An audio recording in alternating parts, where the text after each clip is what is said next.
we're going to go ahead and get started. And as people filter in, I applaud you for being the brave souls to risk this class.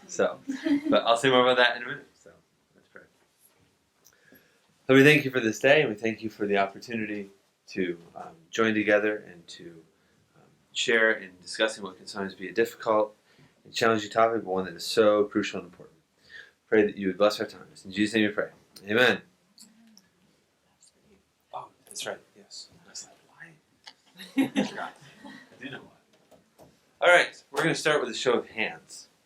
How many of you care deeply about your kids? Just leave your hands up for this. No. Just leave them up. All right. How many of you care deeply about your kids' education? How many of you care deeply about who your kids are friends with? How many of you care deeply about what your kid does outside of school, their outside school activities? How many of you care deeply about their health? How many of you want to be grandparents someday? Aha!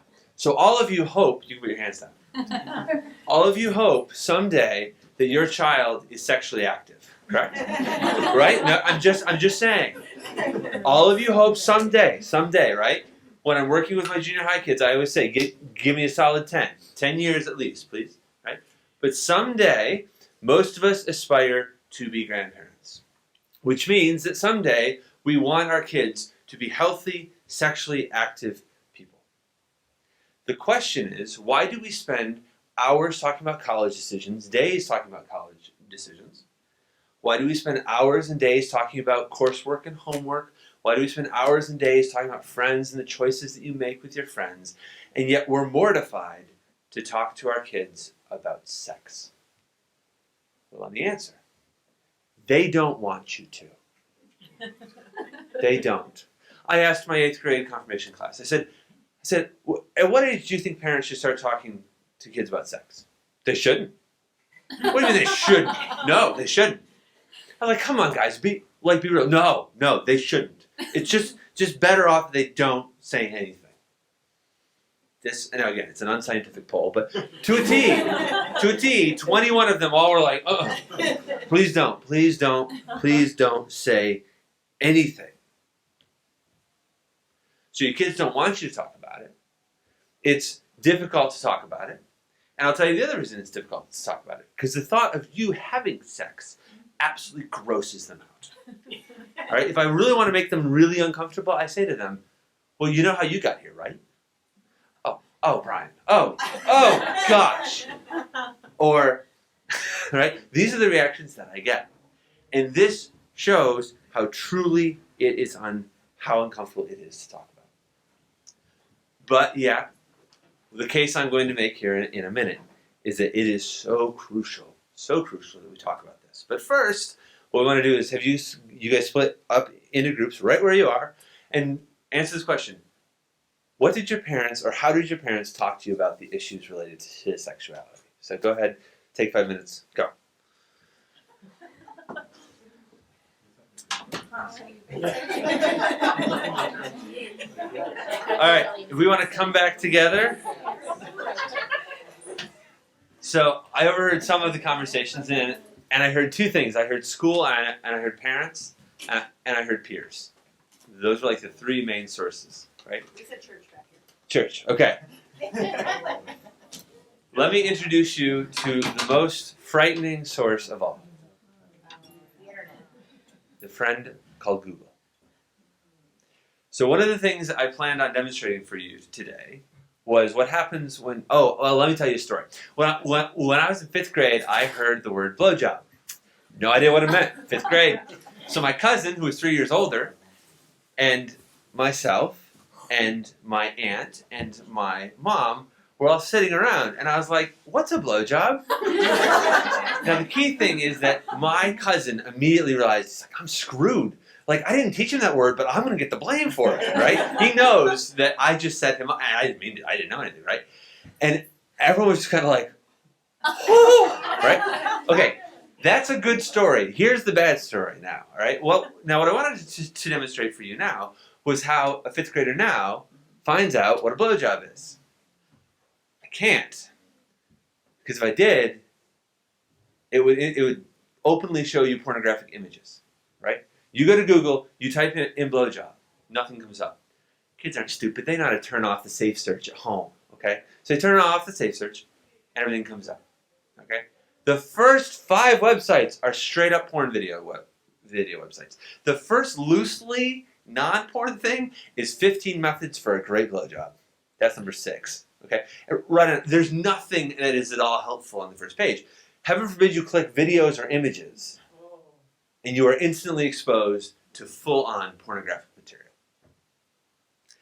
This is how our kids are finding out about sex today. All right? And if you don't believe me, you should sit in on some of the conversations I've had with kids, where somebody will say, I heard the following word, okay? And the joke in our group is, don't Google it, ask Brian instead, okay? Because this is what I have told kids. I have said, if there's ever a word that you hear that you don't know and you're afraid to look it up, let me know. No one's ever taken me up on the offer, by the way, unfortunately. But it stands, right? If there's a word that you hear that you don't know, that you're afraid to look up, let me know. I'm happy to look it up for you and then let you know whether you're interested in it, all right? But this is the problem, is that suddenly the sources by which we all learned about sexuality have been trumped by a 4th source because it's instant, it's fast, and there's tons of information out there. It's also private. Unless you think, and we'll talk about this in 2 weeks when we talk about pornography, lest you think, oh, it's very easy, no problem, we'll just install filtering. Filtering is a good thing, I'm a big fan of filtering, but let me explain to you, they ain't dumb. They probably know how to set up the router better than you do. And you know what? They either can shut it off, or the moment they get a phone, they have unfiltered internet access, and if they don't, they've got a friend who does. Okay? So you can't stop them from finding out about crap through the internet. All right? I think Renee is going to share this stat too, but I'll share it with you because it underscores the problem. American high schoolers today, 20% of American high school students have engaged in anal sex. This is rapidly increasing levels. Rapidly increasing levels. Now, why? Well, let's see. One thing is, you can't get pregnant. Number 2, where would they ever learn about this? The only thing that every source in the world, not church sources, not everybody agrees, they are finding out about this through pornography. We have a whole new source that we have to contend with. And basically, if we say nothing, if we go, what we're basically saying is we're giving the porn industry the keys to our kids and say, you teach them. You teach them because we're too afraid to talk about it. Welcome to a whole new world. Now, the first thing, though, that I hear when people say, yeah, but if I talk to my kids about sex, aren't they more likely to have sex younger? Okay, fair concern. But what the research has overwhelmingly shown is that is not true. In fact, the opposite is true. What we have found out is that in homes where issues related to sexuality are openly discussed, there are lower rates of teen pregnancy. There is a later age of first intercourse, and there is a much, much lower rate in, I give teen pregnancy. STIs. Yes, and much lower STI rate in homes where it is openly discussed. All right? And here's the thing is, your kids are going to learn about sex from you or for somebody else. 50% of American high school students have had sexual intercourse by the time that they graduate. Okay? That number is actually down, by the way. Teen pregnancy numbers are way down. In 1991, 60% of American teenagers had been pregnant. Now it's about 30%. So things are dropping in some ways. Like some people say things are so much worse today than they were then. Actually, it's not true. STI rates, though, are a whole other conversation that we'll have. But here's the thing is, we need to be that source. We need to be that source that they know that they can trust and that is safe. Because what kids quickly figure out about the internet is it's not safe. They can't trust it, but they can't avoid it. It's so easy to use. It's so there.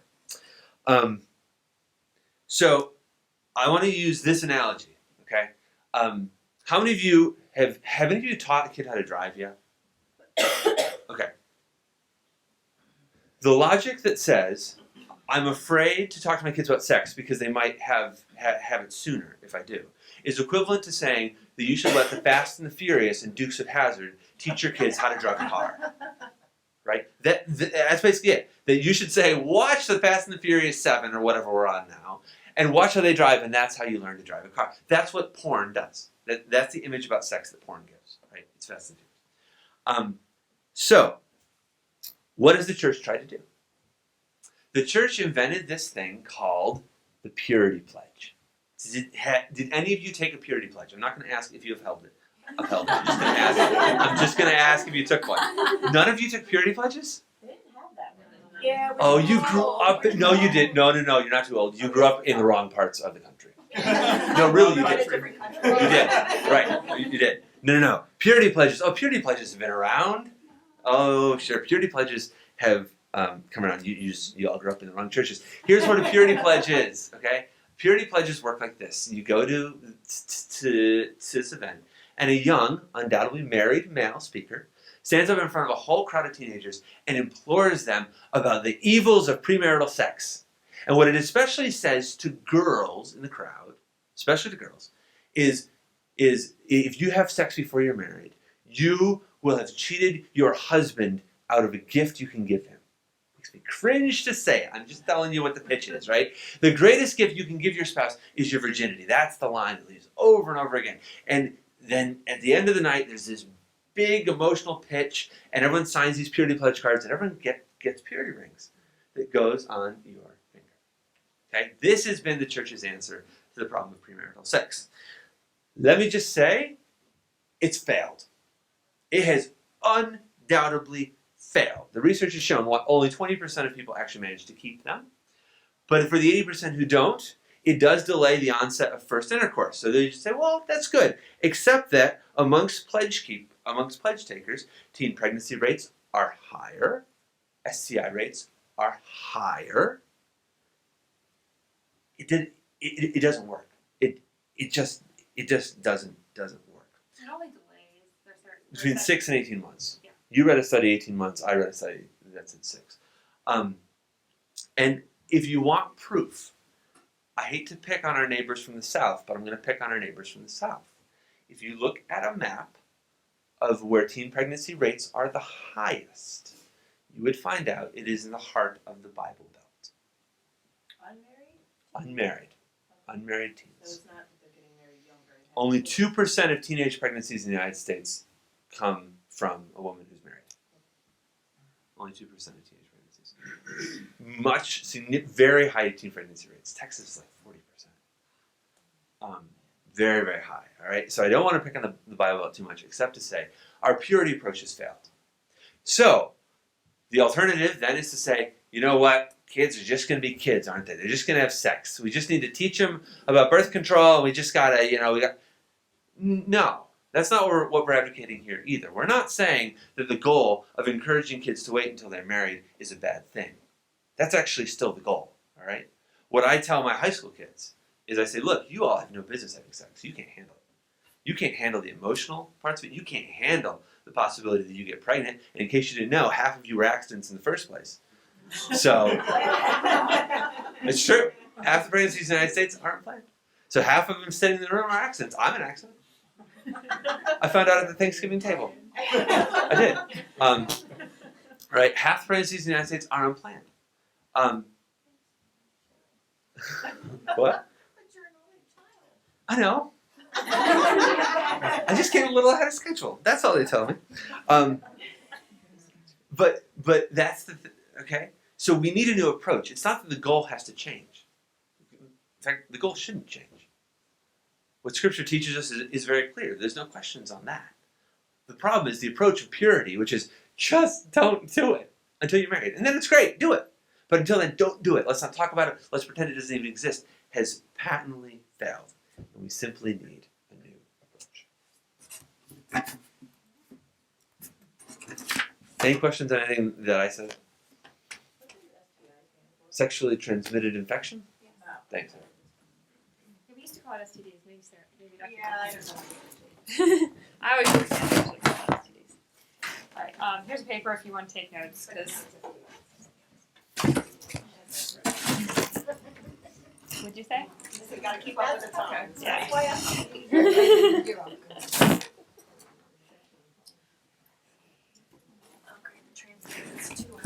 The Stars and Transplant Institute. So I brought you papers in case you want to take notes, but I didn't bring you pens, so prick your finger or something. Oh, you know what? There's a couple over there. Oh, look at this! Oh my goodness. That's awesome. I'm ready. Nicole's like, I just happen to have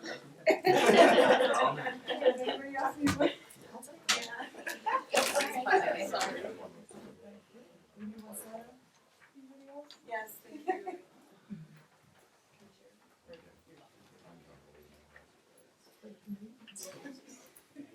There's a couple behind you too, Brian. It looks like I'll be down. Okay.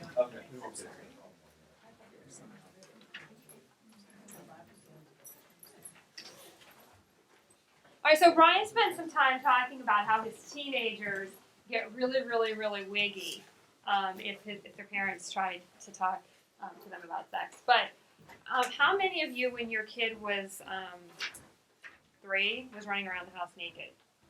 No problems. Okay. How many of you, when your kids were like 6, started asking you where babies come from? Okay. So, do you notice something there? They're willing to talk about it when they're younger. But when they become high school students or middle school students, all of a sudden they've decided they can't talk about it. And why? I was having a conversation with somebody a few months ago, and he said something that really stuck out to me. He said, the reason our kids are scared to talk to us about sex is that we teach them to be scared to talk to us about sex. Our kids have no idea that talking about sex is something to be ashamed of when they're 3, 4, 5, 6 years old. No idea. But we're scared to talk about it because our parents were scared to talk about it with us. And so when our kids give us perfect opportunities when they are young to explain this to us, we're like, and we go running in the other direction as fast as we can. So I've been reading about this lately. My kids started asking questions, and I'm like, well, Specifically started asking the babysitter specifically, yes. where babies came. Yes, specifically. And that forced the conversation. Yeah, because Meredith had asked us too at really awkward times, and like in the middle of Costco. So, Mom, how is it exactly that parents decide to have a baby? I'm not kidding. Real conversation. It might have been going through the airport. I can't remember, but it was someplace really public that this got. And I'm like, and then we find out she asks the babysitter. I'm like, okay, we really need to do something about this. And she wasn't just talking about like the anatomy and the mommy's tummy part, because we had done that conversation. We had gotten books from the library about that a couple years ago. So my kids already got the whole like 9 months of development thing. Like that wasn't the question. Huh? That's benign. Yeah. That wasn't the question she was asking. So I started reading about it. Can I have this conversation with my kids now? Is that okay? And it turns out that people are finding out that it's actually a really good idea. Because up until about 4th grade, kids can talk about this. They don't have the emotional hormone thing going on yet. So we can talk about it in scientific and moral ways with them without them getting embarrassed and without them having like all these emotions that they like don't know what to do with, all this teen angst stuff going on yet. So basically what I've read is that there's like about 4 lessons that you can teach your kids over the course of their growing up years. And so what I'm just going to do is go through what these basic 4 lessons are.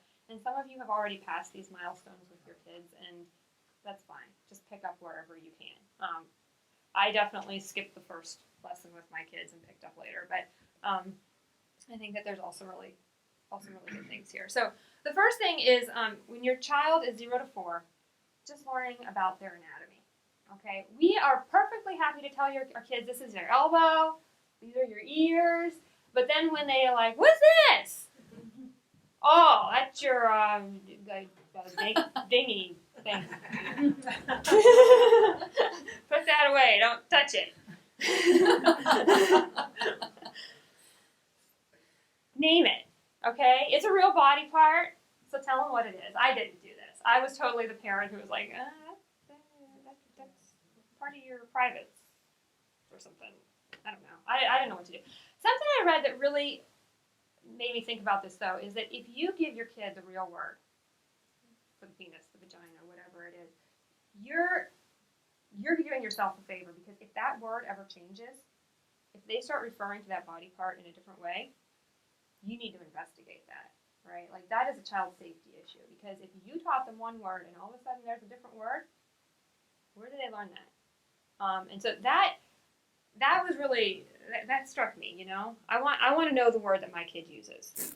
So I thought that was really good. And the other thing is, when you're talking about the body parts, don't act like it's a shameful thing, okay? They don't have any embarrassing emotions attached to these body parts yet.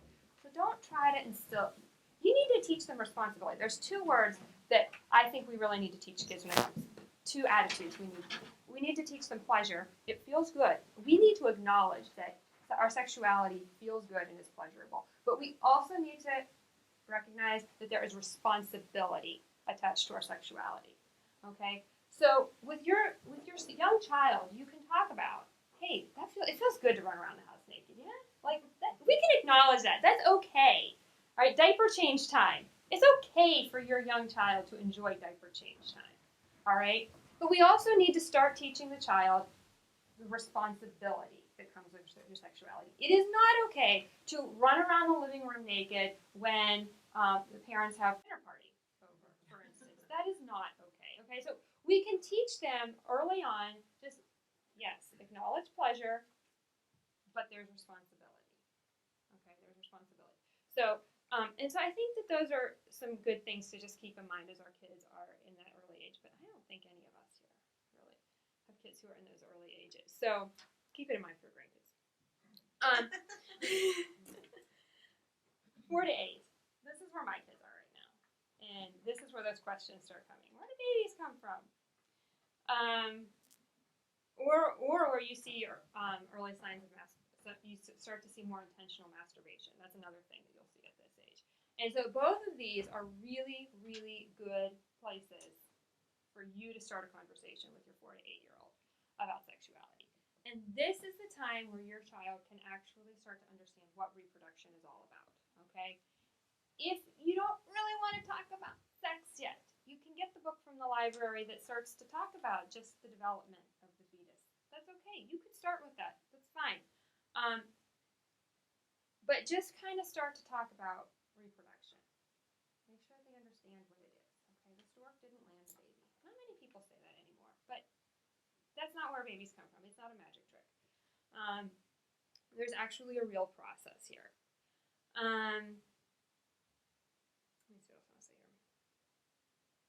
But at the same time, as you do decide to start to talk to your child about what sex is, make sure that you're always talking about the responsibility and your moral view of sexuality, okay?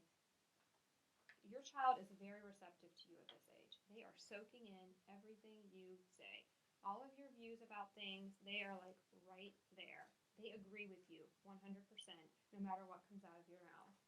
So, maybe not completely, but don't they, like, for the most part, they want to hear what you think about things. So go ahead and tell them, okay? Make sure that they understand that you believe that sex is something that happens between married people and that that's how God planned it. Make sure that they know that.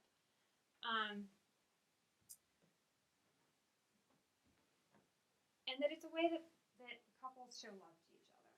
It's a pleasurable way that couples show love to each other. All right, and then earlier I said the M word, which got you all bleeped out. So let me talk about the M word. Kids masturbate. They do. Okay, they're not doing it to have an orgasm, but they like to touch themselves. Babies like to touch themselves. And as kids get to be at 4 to 8 years old, they're starting to realize it's more directed. It's more intentional at that age, right? Like a baby is like touching his ear, touching his penis. He doesn't care. He's just touching everything, trying to figure out how it feels. But by the time they're getting 4 to 8 years old, especially boys, are figuring this out, right? We had friends who woke up in the middle of the night and heard this like thumping sound, and they couldn't figure out because they were the only people in the house who should be doing anything that would make a thumping sound in the bed in the middle of the night. it turned out that their elementary age son had woken up in the night and decided to have some fun. So kids do this, all right? And because we're Christians, some of us may have grown up with the idea that the Bible teaches that masturbation is wrong. Ron, I just want to say that there's nothing in the Bible that says masturbation is wrong. There are definitely Christians who think that masturbation is wrong, but there is nothing in the Bible that says it is wrong. There's a story about this guy named Onan, and you may have heard of Onan. He spilled his seed on the ground. It had nothing to do with masturbation, okay? The issue with Onan was that they had this thing called levirate marriage back then. You guys know what that is? It's where, like, because women couldn't have their own property or anything, and a woman, her entire existence was based on whether or not she had a husband, a father, or a son. If she didn't have one of those things, she was in a tough situation, okay? So Onan has this sister-in-law, right? She's married to his brother, and the brother dies. So the Bible makes a provision for this. The dead husband's brother is supposed to marry her and provide her with an heir. So she goes to the second brother, and guess what? He dies too. So then it's Onan's responsibility to make sure that she has a son. Well, Onan doesn't want to do this because now Onan has gotten all this property from all of his dead brothers, and if this woman has a son, that son's going to get all that property. So Onan decides he's not going to get her pregnant. That's Onan's sin. It's not that he spilled his seed on the ground because he was masturbating. So I just want to make that clear. Like, if you're somebody who's like, oh my gosh, we're Christians, we can't do this, it's not in the Bible. It's just not there. But it's like anything else with sexuality, right? You've got to teach your child that there's a responsible way to do it. You can acknowledge that there's pleasure.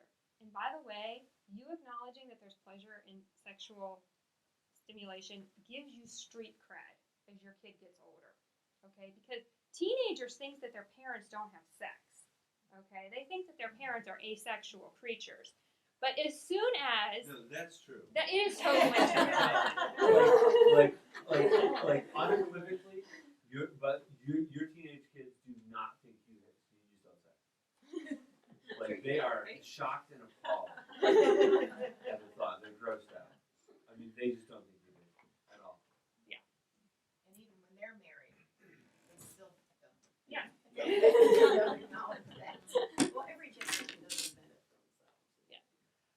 Yeah. But so you couldn't, so as they get older, you couldn't possibly understand what they're experiencing. But if they already know that you acknowledge that there's some pleasure in that activity, I think it gives you some street cred. I don't know that from experience yet, but I'm going to guess, okay? But obviously you need to teach your child responsibility again with masturbation. If it's something that you're going to be okay with, it's something that you definitely need to teach responsibility about. Like, you don't want your kid to be touching themselves in public, obviously, that's not okay. So you need to find ways to talk about that with your child. And you gotta be careful how you do it, because you need to make sure that they understand it's okay in private, but it's not okay here.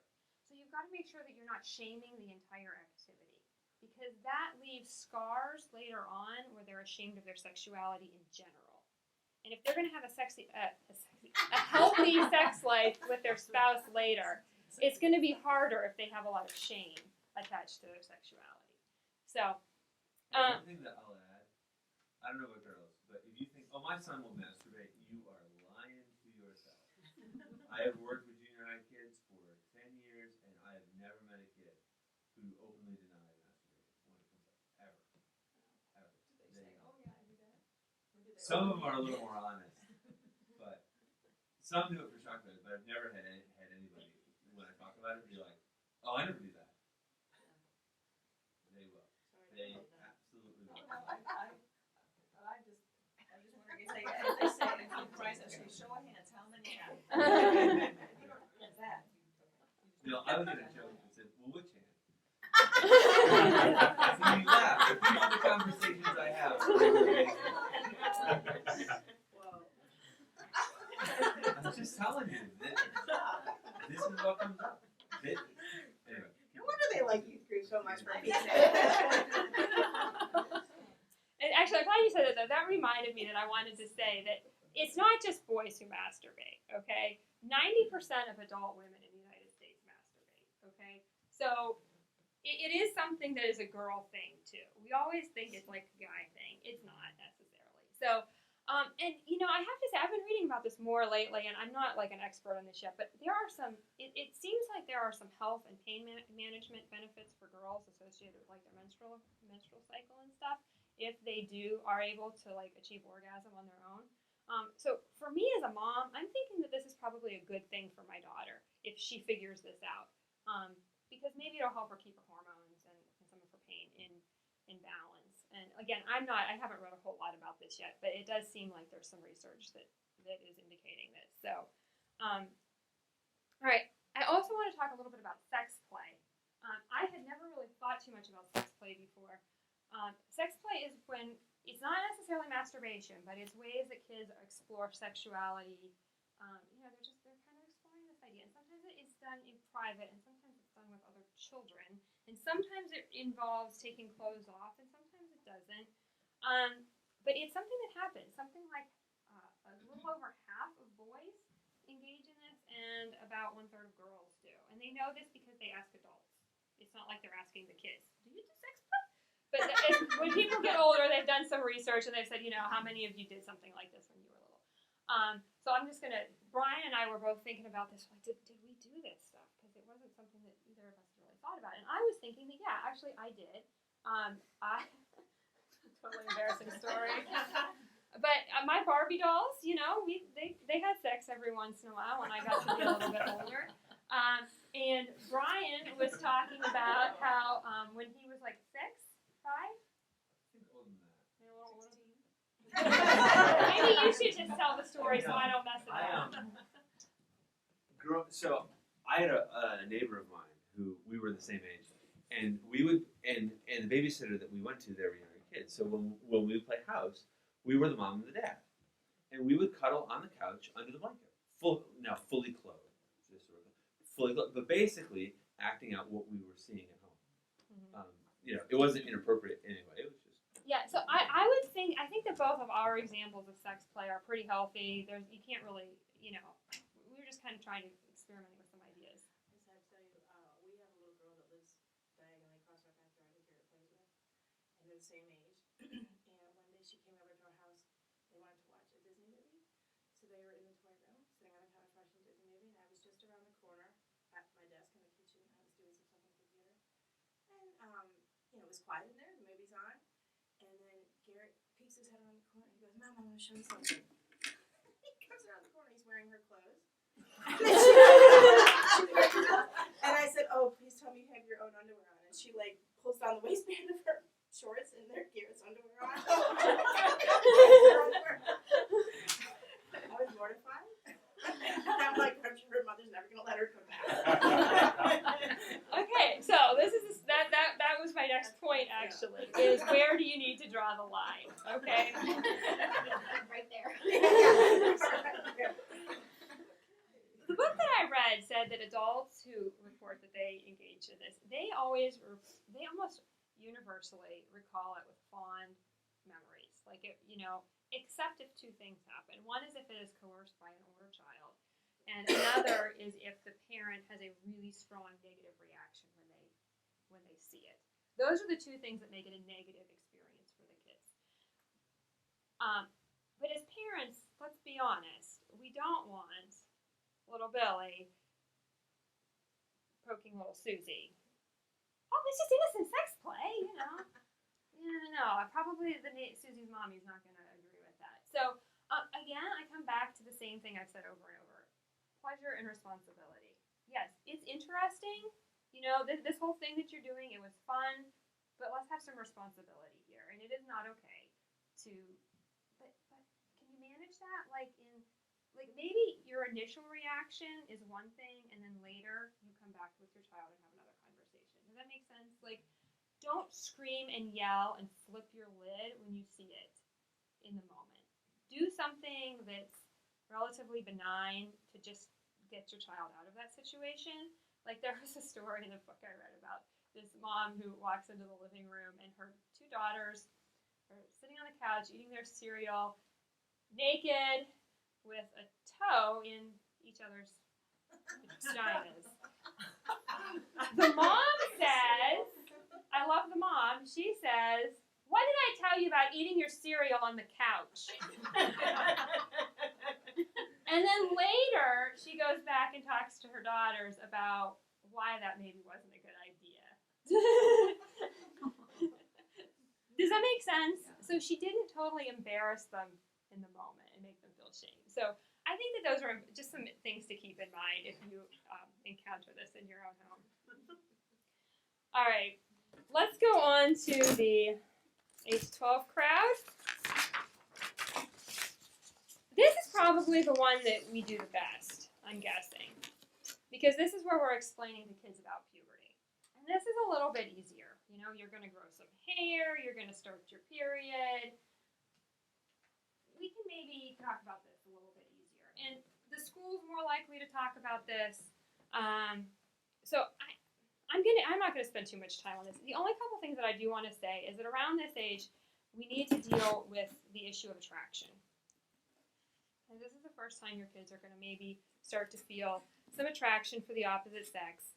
And there's two specific things about attraction that I think we need to talk about. One is homosexual attraction, and the other is lust. And we're going to talk more about homosexual attraction next week. We're going to spend a whole week on that. And so I'm not going to go into that too much right now. But lust is also something that crosses a line, right? There's attraction is okay. We're Christians. Lust is not okay. And so we need to help our kids start to figure out the difference between objectifying somebody and just being attracted to somebody. Brian is going to talk more about that on week 3. But just kind of make note to yourself that those are some conversations that you need to start before your child is 12. All right, and then once your child is 12, this is where the real fun comes in. This is where you get to start talking to your kid about what a healthy sexual partnership looks like. They've got all the other stuff established, but they need some guidance because they've not done this before, and they need to understand what's healthy and what's not. Before you can have those conversations with your kids, I think it's really important to define some terms. Virginity is a word that gets thrown around in Christianity a whole lot, and I think virginity is a really good thing.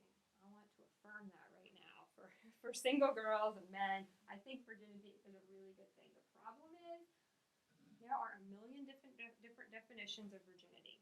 Okay, those 20% of girls who have had anal sex, they might still consider themselves virgins, but my guess is that you don't.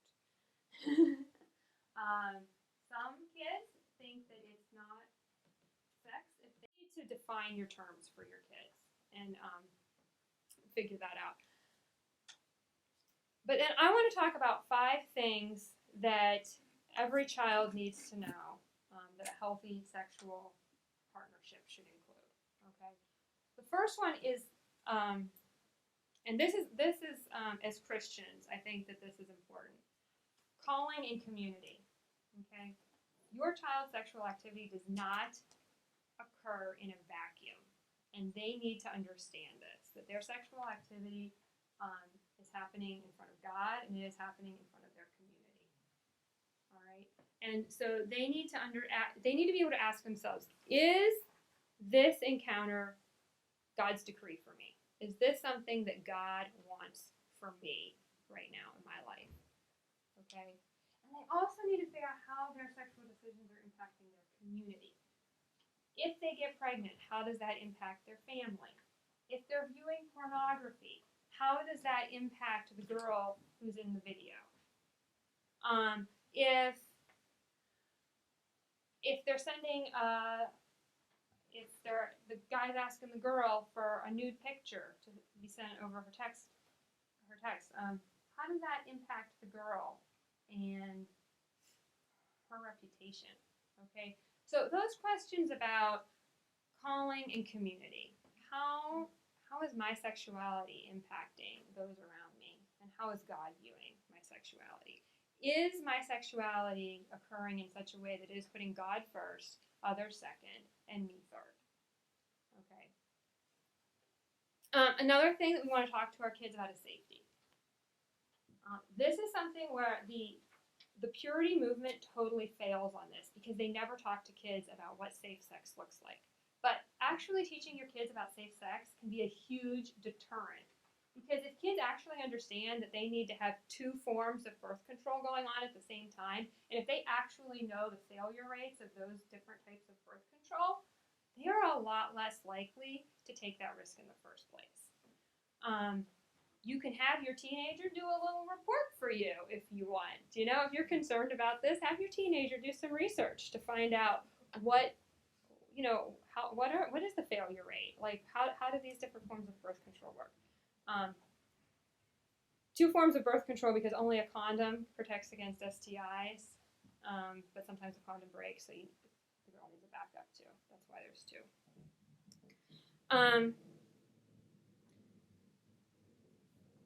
Pleasure, and I've said this a couple times. Brian and I almost got in a fight about whether or not we should use the word pleasure in this talk, just so you know. So if it's making you uncomfortable. But as a woman, I think that the word pleasure is really important because both porn and purity culture seem to teach that sex is all about the guy and that the woman's pleasure is not important. But I think that especially girls need to know that their sexual encounters need to be pleasurable for them. And that they should, that should be an expectation for them in their marriage, or if heaven forbid they decide to do it in high school, wherever it is. But yes. I'm going to add something. The label sexual encounters, I thought of this right now. The first sexual encounter your kid is going to have is going to be at a junior high dance. Not that it is sexual in the way that we think of, but that's like, I distinctly remember my first dance with a girl. Like, I didn't want to wash my hands, right? So even encounters as simple as that need to be within these parameters. Mm-hmm. So we're not just talking about taking your clothes off and having sex. We're talking about everything that involves that level of attraction. They all need to fit these parameters. And because what I hear from junior high girls especially is, well, I was at the dance, he asked me to dance, I didn't want to say no, but I just felt really uncomfortable the whole time. That's a really bad thing. It's not life-altering, but that's a really bad thing that already the girl's like, well, I just kind of felt like I should. So when we say sexual encounter, we're not just talking about taking your clothes off and having sex, but everything that leads up to that. Starting with things that are very healthy, like going to prom, right? That's a very healthy thing. But inevitably, it involves a sexual encounter of some type. So. That's true. I chaperone the dances. I see the twerking. Yeah, you do. All right, one last thing I want to talk about is choice. Sometimes you hear the word consent for this. I like the word choice better because consent, I feel like consent can be like, yeah, I guess it's okay. But I like the word choice better because choice to me means, yes, I've been thinking about this for months and this is something I want to do. And so I think it's really important that we teach our sons and our daughters about what choice is. Boys need to know how to listen to a girl's choice, and girls need to know how to state their choice in a way that they will be heard, and to know their choice. I was reading about a mom who had her 12-year-old daughter talk through how she would tell a boy no. I thought that was a beautiful idea, because I know as a woman, I respond emotionally in the moment. And so if I have thought through something ahead of time, I am more likely to make the rational choice than the emotional choice. So I thought that was just genius. A girl needs to know how are you going to do it? Are you going to use words? Are you going to use your body language? Are you going to get yourself out of the situation? Like, what are you actually going to do? And to talk through with your daughter what those lines are. Like, what would make you feel uncomfortable? Like, would the kiss be okay, but the hand up your shirt not be okay? Like, it's okay to have a choice about every step of that process and to talk to your daughter through all of that. So I think we're just about out of time. So last thing, at this age, we also need to start talking about dating expectations and what those are going to look like in our houses. That we're going to talk more about week 4. So I think that's it. Any questions? All right. Thank you.